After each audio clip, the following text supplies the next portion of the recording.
Hi everyone, it's lovely to see you. I'm Lorna and we're reading The Worst Witch by Jill Murphy, and this is chapter 10. At noon the rising bell clanged through the corridors, but Mildred pulled the pillow over her head and went back to sleep. It wasn't long before the door of her room burst open. "Wake up, Mildred!" shrieked Maud, seizing the pillow and hitting her friend over the head with it. Mildred screwed up her eyes against the daylight and saw what seemed to be hundreds of people around the bed, all talking and shouting. Maud was actually on the bed, bouncing up and down.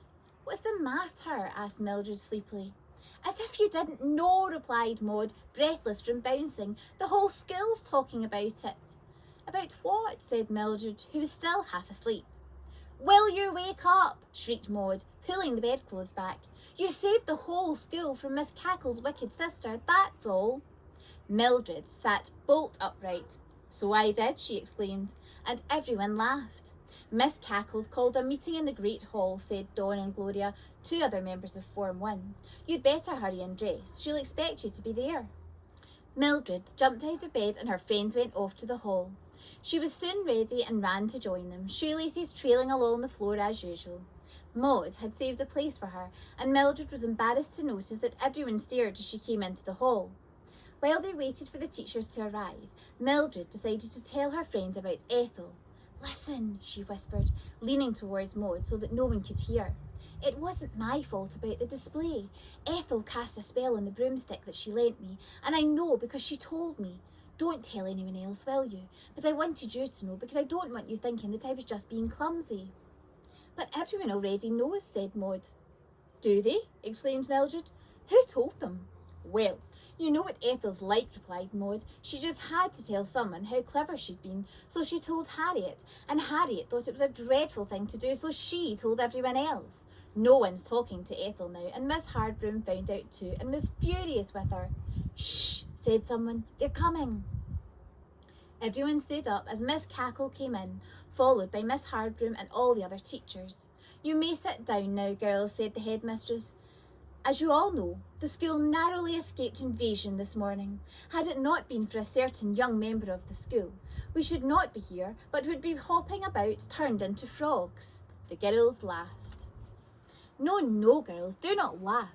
It would not be at all funny had it happened. However, as it did not happen, I proclaim the rest of today a half-holiday in honour of Mildred Hubble. Mildred, would you come up here for a moment?"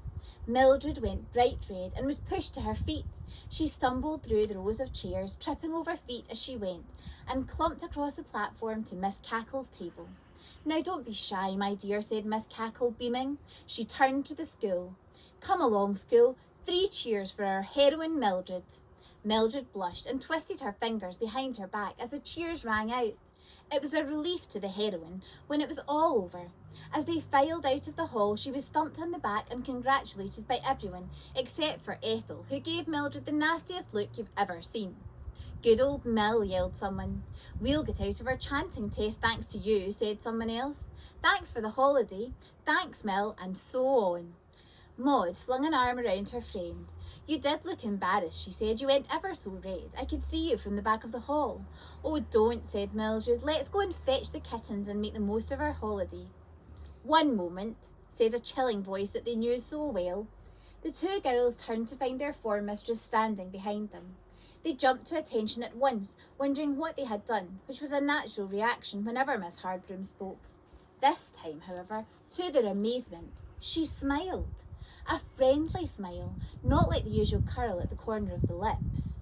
"I just wanted to say thank you, Mildred," she said.